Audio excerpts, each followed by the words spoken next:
think we should be very cautious about having some sort of global mixing pot, because we will then not have, every place will be the same, and there won't be any unique cultures in the world, which I think would make the world worse. Welcome back to America Decide. You just heard one of several comments made by Elon Musk in recent years related to race, immigration, and diversity, and casting some doubt about the directions thereof.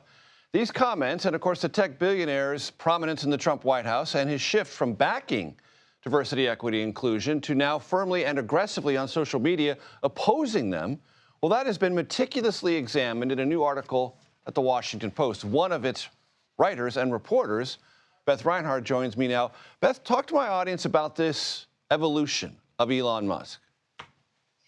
So for many years, Elon Musk was not active in politics, and that started to change in 2017. He's the head of Tesla at that point for several years, and lawsuits start being filed against his company alleging racial discrimination. And so when the first of these suits is filed in 2017, Elon Musk sends out a company-wide email saying, we should be really sensitive to the concerns of historically less represented groups.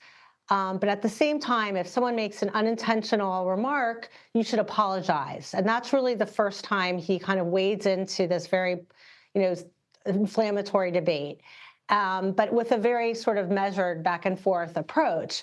And contrast that with now, where he is 8 years later, the richest man in the world, wielding extraordinary power over how the government operates, and he's become, probably one of the leading spokesmen against DEI, and expresses a number of other strong views on race, including the one that you just aired.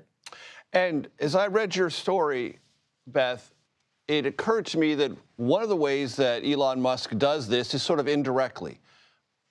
Millions and millions and millions, more than 200 million followers on X.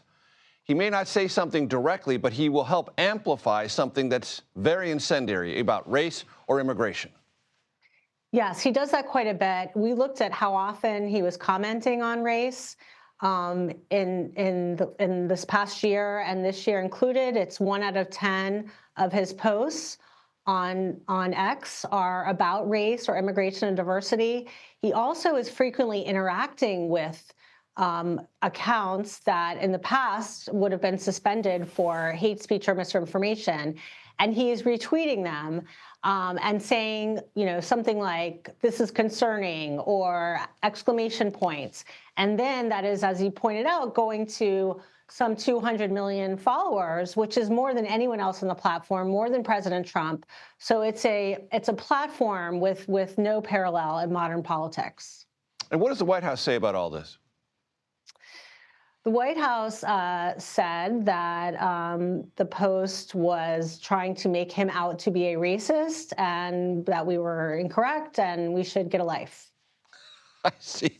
And from your perspective, were you trying to prove that or disprove that Elon Musk is a racist?